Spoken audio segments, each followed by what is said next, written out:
الحمد لله رب العالمين والصلاة والسلام على سيد الأنبياء والمرسلين خاتم النبيين رحمة للعالمين وعلى آله الطيبين الطاهرين المطهرين وعلى أصحاب الغر الميامين. السلام عليكم ورحمة الله وبركاته. قال الله تعالى في كتابه المجيد والفرقان الحميد بعد أعوذ بالله من الشيطان الرجيم بسم الله الرحمن الرحيم يا أيها الذين آمنوا اتقوا الله حق تقاته ولا تموتن إلا وأنتم مسلمون.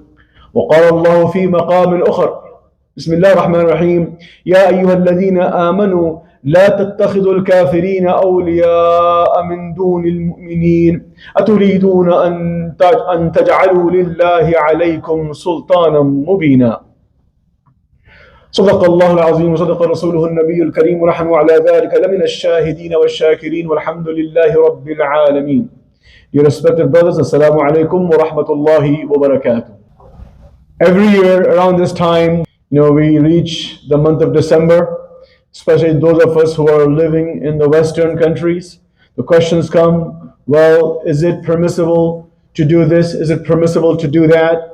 Is it permissible to greet the unbelievers or non-Muslims in a certain way on their religious occasions? Or is it permissible to greet or receive greetings and respond kindly to those who greet to you about the New Year's and all of that? And what we have been witnessing and for the many years, the common response to such questions is that haram, bid'ah, mamnu', prohibited, do not do that. So the common justifications provided by those men and women, scholarly men and women, when inquired about this, would respond by saying that this is akin to accepting their beliefs.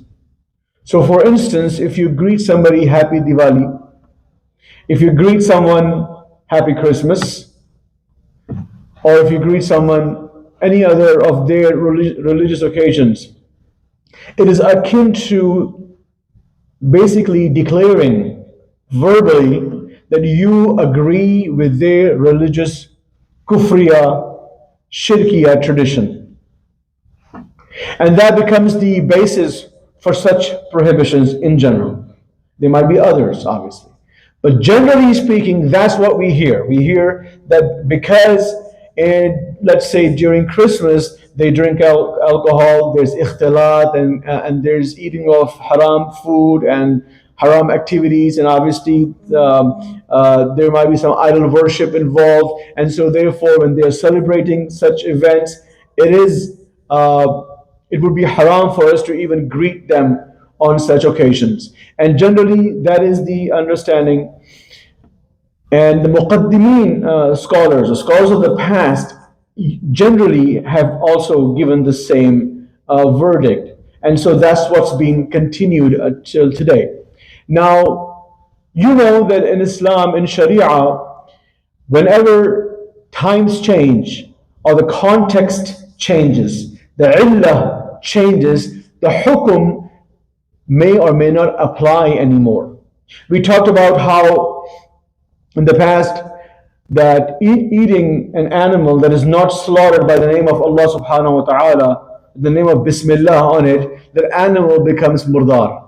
That animal becomes a dead meat and you're not supposed to consume that. It's haram for us. But again from the Quran itself, Allah says, unless you are facing hardship, for example, where you don't have access to any food and you've been traveling, for instance, you haven't eaten for, let's say, a number of days, and you would die if you don't eat the dead bird that's there to survive. So under extreme duress, under certain conditions, or if I may also rephrase that, if the context changes, if you go from a normal context, a certain context where the rule applies, if the context changes, the hukum of not eating a dead animal changes, and now it becomes permissible for the duration of that duress. So taking from that, and then also we see how the Aimma al-Azam, the Aimma of the past, of ourselves actually, Imam Abu Hanifa is from the Salaf. Imam Malik, Imam Shafi' are from the Salaf as-Salihin. They are from the first three generations. Imam Shafi' is known to have a verdict over things when he was stationed, when he lived in Baghdad, in Iraq. And later, when he had to migrate to Egypt, the same Imam, the same Shaykh, following the same deen, same primary sources of Quran and Sunnah, when he migrates to Egypt from Iraq, and the context of life changes for him. The people's attitudes, people's lifestyles are different. Different culture, different customs. They're Muslims from Egypt. But when Sayyidina Imam Shafi', when he goes to Egypt on certain fatwa, on certain verdicts, he took back his original fatwa and he gave a new fatwa. He changed, he altered the fatwa that was more applicable to the people of Egypt. Because certain things were taboo, let's say, for instance, in the previous country, and are now not taboo in a different country. For instance, let's take our personal examples. Most of us come from India, Pakistan. And the areas, the communities that we come from, called the old city of Hyderabad, if you will, the custom there, for instance, is that women, they not only they wear the black burqas, what else do? They cover their faces. And covering the faces is the norm. Now, if a women go out, adult women go out without the face covering, usually it is not the norm. It is looked at, those women are looked at differently. Now, I guess in today's date, it might have slightly changed with, again, the influence of social media and folks migrating back and forth from US and Canada and England and other places back to India and Hyderabad, for instance. But generally speaking, I mean, even to our parents' generations, it was unexpected for a woman, an adult woman from a respectable family, to come out of the house with their faces uncovered, unless they are 70 or 80 years elderly. And even the elderly, we know, covered the faces. Now take the same group of people when they migrate to the US, where the culture is different, the context of life is different, where it was norm to cover for women. Now, when women cover here, what do you hear? Here comes a ninja. Here comes a terrorist. There are safety concerns. People call for security concerns. Why? Because a peaceful Muslim woman covers her face. So what does the Quran say about this? Well, Quran does not obviously make it fard upon the women to cover their faces. Quran makes fard to cover their hair and only expose their face. And because of the context of life you live in and the norms of societies, then that becomes part of that, and that becomes a fatwa for there, that you should cover your face if you are in Hyderabad, for instance, generally speaking. And it is not munafiqah, it is not duplicity.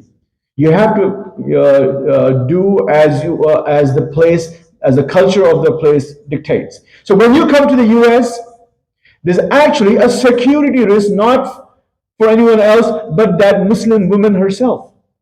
When she goes to a market, especially when you're living in a metro city, it's probably fine because people are more worldview, they understand different cultures for the most part.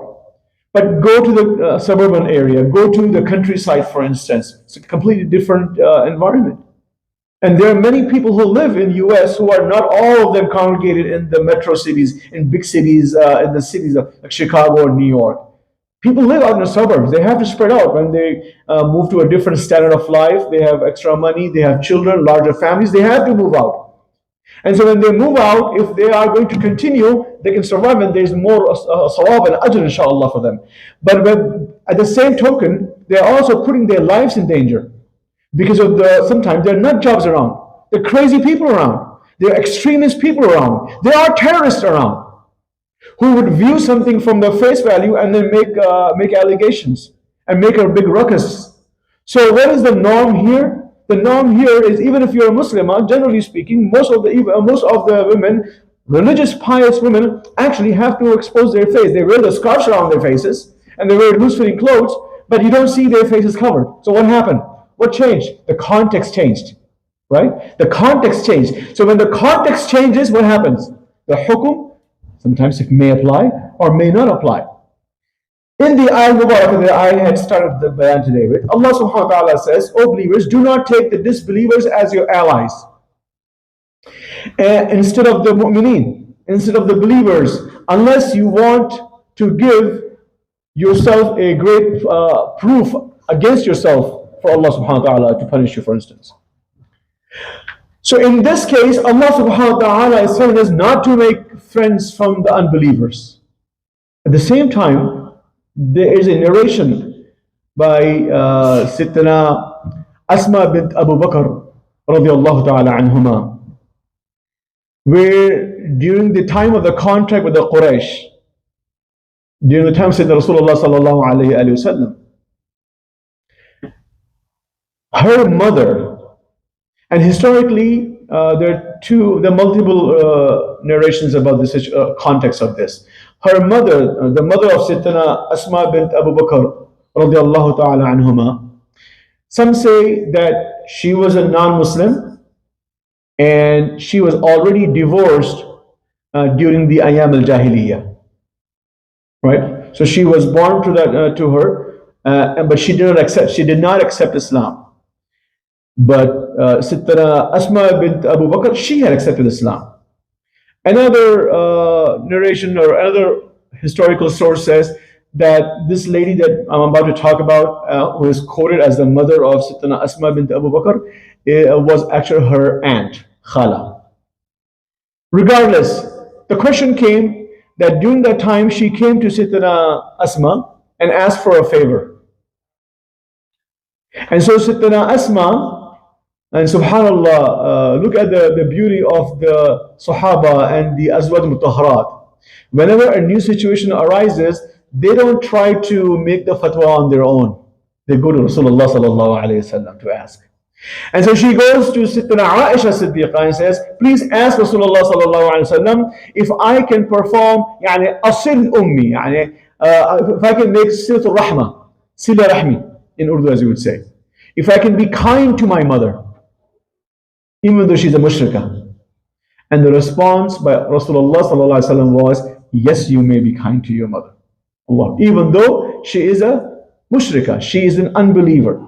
And it is said that it is at that point that Allah subhanahu wa ta'ala then revealed the ayah al-Qur'aniyya, where Allah subhanahu wa ta'ala says, بعد أعوذ بالله من الشيطان الرجيم بسم الله الرحمن الرحيم لا ينهاكم الله عن الذين لم يقاتلوكم في الدين وَلَمْ يُخْرِجُوكُمْ مِنْ دِيَارِكُمْ أَنْ تَبَرُّوهُمْ وَتُقْسِطُوا إِلَيْهِمْ إِنَّ اللَّهَ يُحِبُّ الْمُقْسِطِينَ. That Allah subhanahu wa ta'ala does not prohibit you. If those unbelievers are not fighting you against your deen, and they're not taking you out of your homes, your countries, your homelands, then Allah does not stop you from being kind to them. أَن تَبَرُّوهُمْ, that Allah doesn't stop you from being kind to them. وَأَن تُقْسِطُوا إِلَيْهِمْ, and that you are just with them. It doesn't mean if somebody is a non-Muslim that you cheat them. It is haram in Islam. It doesn't mean that if you sign up for a loan with a non-Muslim entity and then cheat them and run away thinking that they are non-Muslims is haram. You cannot cheat even non-Muslims, especially if you made a contract with them. Obviously, when you're signing a document, that's a contract. It's aqd fasida, it's not in the Islamic regulations, but you have committed somebody, you've given somebody a word. And how do you expect to spread Islam when you are going to cheat people? That's not how Islam spread in lands where there was no wars. Islam spread through our transactional efficacy. Our honesty, that's what we see in Indonesia and Malaysia and many other countries around the world. Where Islam spread, while there were some wars, there were other places where Islam spread by what? By peace, by businessmen, because they were adherent to the teachings of Quran and Sunnah. And so when we look at these situations, what do we understand? We understand that It is not wrong to be kind to unbelievers. Contrary to what some might say, that you cannot even greet them properly. I mean, if you are saying somebody good morning, and that morning or good evening to a non-Muslim, and that evening or that Friday evening, for instance, that person is going to go and have drinks and alcohol or the nightclub. Does that mean you have committed haram? By greeting somebody good evening, when you know after work where they're going to go. Is that haram? No. Why is that haram? Because what they do is their business in terms of the dealings. And by you telling them good evening, are you approving of what they do? Are you effectively saying that when I tell you good evening, then I'm saying that when you go out and have a party, dance club, nightclub, drugs, alcohol, does that mean you're approving all of those things? No, that does not mean that. It's common sense. When you greet somebody kindly, have a good day, have a nice evening, have a good weekend, and you know full well that what they do, what the common culture is over the weekends. The common culture, unfortunately, has become common culture for Muslims too, unfortunately, which we have to correct. But when you know what they do over the weekend, you're still telling them when you drop them from your taxi, or when you leave your company, when your workplace, your warehouse, what do you tell them? Have a good weekend. What does that mean? So whatever they do, you're wishing them good. So if they drink alcohol, they do all kinds of societal ills, hedonistic lifestyles. Are you approving of that? No, you're not. So what are you doing? The common response would be, it's a common courtesy. If they wish me good, I wish them back. Is it haram to make dua for a non-Muslim? Sayyidina Abdullah ibn Abbas, Ya ibn Abbas, what are you doing? Are you greeting them the rahmah of Allah? He said, yeah, they are surviving, they are living, they are thriving, they are healthy, they are making their money. By what? By the rahmah of Allah subhanahu wa ta'ala. Is the rahmah of Allah subhanahu wa ta'ala only for us, the Muslims? No. The rahmah of Allah is for everybody. If there was no rahmah for the unbelievers, then they would have been dying of diseases, they would have been poor as dirt. They're not. They're pretty rich. They're very rich. They have a great lifestyle. They're making lots of money. They are succeeding in science and technology. They are going to the moon. What is this from? It is from the rahmah of Allah subhanahu wa ta'ala. Whoever strives, Allah is just. Allah is just and wise. So whoever works hard, Allah will give them the reward. Allah will give them the reward. Whoever works hard. So it is the rahmah of Allah subhanahu wa ta'ala for everybody. He sends His Prophet as rahmatul lil alameen. Allah sends His Prophet as rahmatul lil alameen, and you are arguing about saying assalamu alaikum or wa alaikum salam to a non-Muslim and saying this is haram? Or if you say somebody good evening or good afternoon, that would be haram? Or let's come to the point now. If you wish somebody Merry Christmas or Happy New Year, is that haram? No, it's not haram. No, it's not haram to wish. In the past, we have had scholarship who said not to do that. And as I mentioned at the beginning, that the context of that was when you say Merry Christmas, it is like you are accepting their haram beliefs, accepting their idol worship, and their shirki activities, and their haram activities. And to that I would respond, oh, who am I to respond? It's the scholars who respond. It is with the ilm that we extract from Quran and Sunnah, and the understanding that we extract from Quran and Sunnah, that's what we get out of that. And for that I would like to share with you that it is permissible. Now if it is just the birth of Sayyidina Isa ala Nabiyina alayhi salam, we know that there is nothing wrong with that. There's nothing wrong with celebrating the actual birth of Sayyidina Isa ala Nabiyina alayhi salam. In the Quran it came. But he's quoted as saying Surah Maryam, Salamu alayya yawma wulidtu wa yawma amutu wa yawma ub'athu hayya. That salam, peace and blessings be upon me on the day I was born, and on the day I would die, and on the day I would be resurrected. Who is this? Sayyidina Isa ala Nabiyina alayhi salam. Allah is quoting the Quran Kareem. So what is the significance of that? There is importance for times of dates of birth and dates of death. The death anniversaries and birth anniversaries, if you will. So there is importance. So celebrate that. But the question that we might argue, okay, well, is 25th of December really the birthday of Sayyidina Isa alayhi salam? There is no confirmed reports. Absolutely not in the Islamic tradition, Quran and Sunnah and Athar. That there is no tradition that tells us about the date of the birth of Sayyidina Isa ala nabina alayhi salam. We know about Sayyidina Rasulullah sallallahu alaihi wasallam that the strongest opinion, and there are many opinions, and the majority of the opinions indicate that the birth of Sayyidina Rasulullah sallallahu alaihi wasallam was what? 12th of Rabiul Awwal. But there are some minority opinions, narrations which say it was the 9th of Rabiul Awwal or the 2nd of Rabiul Awwal. But the majority of the opinion is 12th of Rabiul Awwal. If somebody proved it was the 2nd of Rabiul Awwal, we'll celebrate the birth of Rasulullah on when? The 2nd of Rabiul Awwal. But here, nobody knows the exact date of Sayyidina Isa ala nabiyyina wa alayhi salam. No, some say, like the Catholics say, it's the 25th of December. But if you go to Russia, the Eastern European countries, what do they say? They say the birth of Jesus is when? In February. Completely different. And they celebrate Christmas in February. So they don't even know what the date of the birth of Jesus is. So, but the point again is it haram to greet them as Merry Christmas? The easier answer, as I've shared this many times before, but because again the occasion dictates that, it is okay that you can say Happy Holidays to you. Wish them alternatively. Have a good day, have a great weekend, happy holidays, and all that kind of stuff. So there are alternatives you can say and get by. There's nothing wrong with this. It is obviously the better option. It is the best option. It'll save you from any kind of doubt. Obviously, this is a gray area. And understand, there is no rejection when there's ikhtilaf, when there is a difference of opinion. One of the opinions is not considered to be completely haram or prohibited.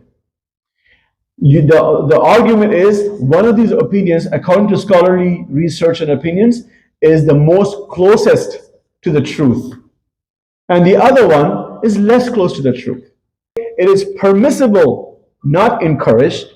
Let's not mix that too. It is not encouraged that you say Happy Christmas or Merry Christmas, but it is permissible if you end up saying that. There's no accountability if we say somebody Merry Christmas. And that's what we find in scholarly traditions. Obviously, when dealing with Merry Christmas and stuff like that, as I mentioned, okay, recognizing the day of the birth of Sayyidina Isa alayhi salam, even though we don't know. But if, let's say, we knew for certain it was the 25th of December, recognizing the day of the birth of Sayyidina Isa, absolutely permissible. It's mubah, maybe even mustahab, because it's mentioned in the Quran Kareem. However, if you are going to reenact the birth of Jesus, the whole story of Nazareth, and pretend the birth of Jesus and all the ritual Christian religious traditions, if as Muslims, if you are sending your children to do that, that would be haram, there's no doubt about it. What would be haram? If you actually take part in their religious ceremonies. There's no doubt, there's no gray area there, it's black and white, it's very clear. You cannot take part in their religious traditions, go to their church and take part in their mass, because that's not your faith. That is not your religion. You believe in the oneness of Allah subhanahu wa ta'ala. You believe in no association to Allah subhanahu wa ta'ala. You do not believe that God had a son or any family. You believe in Allahu Ahad as-Samad.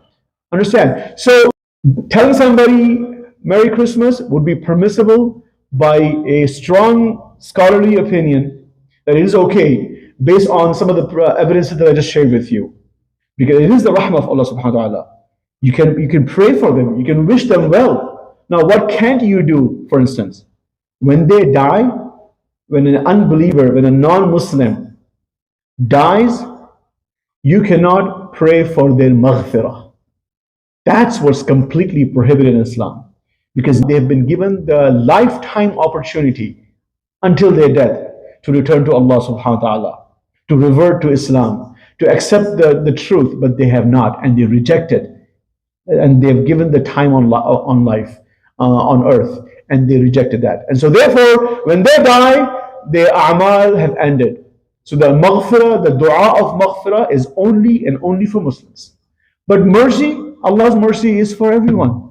Don't we know the hadith that we shared during Mawlid about the freeing of the slave Suwaiba by the uncle of Rasulullah sallallahu alaihi wasallam in his qabr, when he said, a fluid, a liquid comes out of my finger that I suck upon, and that gives me raha amongst the azab of Allah subhanahu wa ta'ala. So we know there is rahmah of Allah subhanahu wa ta'ala before and after and for everybody. There is no dua of maghfirah. But, and I'll end the bayan inshallah with one more piece of information, a very important piece of information. Context of this is, forget, let's put the Merry Christmas, Happy New Year aside. Even as I mentioned, saying wa alaikum salam has become a taboo. If somebody, a Hindu, comes to you and says assalamu alaikum, and then all of a sudden he says fil nari wal jahannam. Allah. Where is the sunnah? Where is the evidence to say to somebody, an unbeliever who comes and greets you and wishes you well, says assalamu alaikum, peace be upon you, to make you feel good, to make you happy, to make you comfortable. Instead you say fi nari jahannam? That's not what Rasulullah taught us. Rasulullah helped the unbelievers.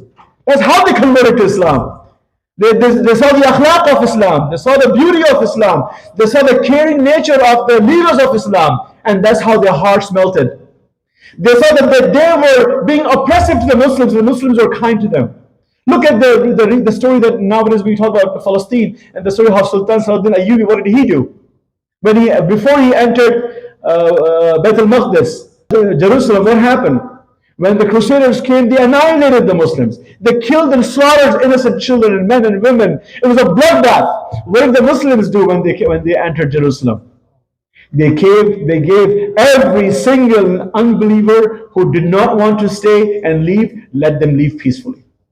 Not only that, he accompanied with his soldiers safe passage to their destination of choice. Allahu Akbar. These are the leaders of Islam. And what do we have? People telling us, when somebody greets you kindly, assalamu alaikum, how are you? And you go, fi nari jahannam. La ilaha illallah. Oh, and then there's an alternative that we've been taught. If somebody says assalamu alaikum, respond to them, wa alaikum. Don't say salam. Where is that from? Oh, it's a hadith. What is the hadith? An unbeliever, Yahudi or someone, they come and they would greet Rasulullah, and Rasulullah said, wa alaikum. So this is the hadith, we hear that. Now let me explain you some more detail about that hadith. Rasulullah sallallahu alayhi wa sallam, whenever somebody would greet him, he would say, wa alaikum assalam wa rahmatullah. So why did he say wa alaikum to that person? Because that person wasn't saying assalamu alaikum to Rasulullah, he was saying assalamu alaikum. Instead of saying peace upon you, O Prophet of Allah, he was saying death upon you, O Prophet of Allah. By removing the letter lam from salam, it became sam. The spelling Sin, Alif, Mim, Sam, it was an ill wish to Rasulullah sallallahu alaihi wasallam. And Rasulullah is the Prophet of Allah. And he's not going to be cheated by somebody. And so therefore, because Rasulullah knew what he was saying, and he was wishing ill to Rasulullah sallallahu alaihi wasallam, to that he responded, wa alaykum, and to you whatever you said. But the hukm of Quran to the rest of the world, as the teachings of Sayyidina Rasulullah sallallahu alaihi wasallam, is in the Quran Kareem, where Allah subhanahu wa ta'ala says, وَإِذَا حُيِّيتُم بِتَحِيَّةٍ فَحَيُّوا بِأَحْسَنَ مِنْهَا. If somebody greets you, meaning not just the Muslims greeting you, if anyone greets you, what do? That you respond to them back better than they responded to you. If somebody says assalamu alaikum, the Islamic response would be wa alaikum assalam wa rahmatullah, better than the greeting that you received. These are the teachings of Islam. Somebody says assalamu alaikum wa rahmatullah, how would you respond? You respond by saying wa alaikum assalam wa rahmatullahi wa barakatuh. So the point here is Islam, Quran, Rasulullah is teaching us that whoever greets you, you greet them better than how they greet you. And if you cannot greet them better, for whatever reason, you did not greet them better than how they greeted you, then respond kindly, meaning respond in the same way they greeted you. So if somebody says Assalamu alaikum, at least you say Wa alaikum salam. Wa alaikum salam. And that's what so what Rasulullah did is not because he was a kafir and end of story. No, there was a context behind that. And that's what's lacking in some of the knowledge that we hear around. And people who are willy-nilly making statements and fatwa over the social media and misguiding people. And so what is the immediate impact of telling somebody Wa alaikum? In today's day and age, interestingly, non-Muslims know more about Islam than Muslims do, because they're studying about us to put us down. So when you say to a Hindu or a Christian, especially an Arab Christian, when he says to you Assalamu alaikum and you only say Wa alaikum, he's going to grab your neck and say, why didn't you say salam to me? Your deen teaches you Wa alaikum salam. Why didn't you say Wa alaikum salam to me? Because he knows some of our scholars have been teaching us that if you say Wa alaikum salam, then it's haram. And so the kuffar, there is no peace. And then they build an entire case against us that Muslims are terrorists and Muslims don't want others to live or survive. When that is completely not the teaching of Islam. So I hope I've been able to convey my message. And don't get this message wrong. We are not encouraging you to go out and wish every Christian as Happy Christmas, Merry Christmas to you. I'm not suggesting that you go out to the Christmas parties or take part in the Christmas masses or whatever. But what we are saying is that when somebody is greeting you kindly, you greet them back better than their kind gesture. That's what Islam is teaching us, and that is what the text of Quran is teaching us through Rasulullah sallallahu alaihi wasallam. So we are Muslims. Rasulullah was sent as the perfection of akhlaq, and we are the ummah of that master of perfection, Sayyidina Rasulullah sallallahu alaihi wasallam. So when we are treated with respect, we are bound by our faith to treat them back with respect and more. وما علينا إلا البلاغ وصلى الله تعالى على سيدنا محمد وعلى آله وصحبه أجمعين.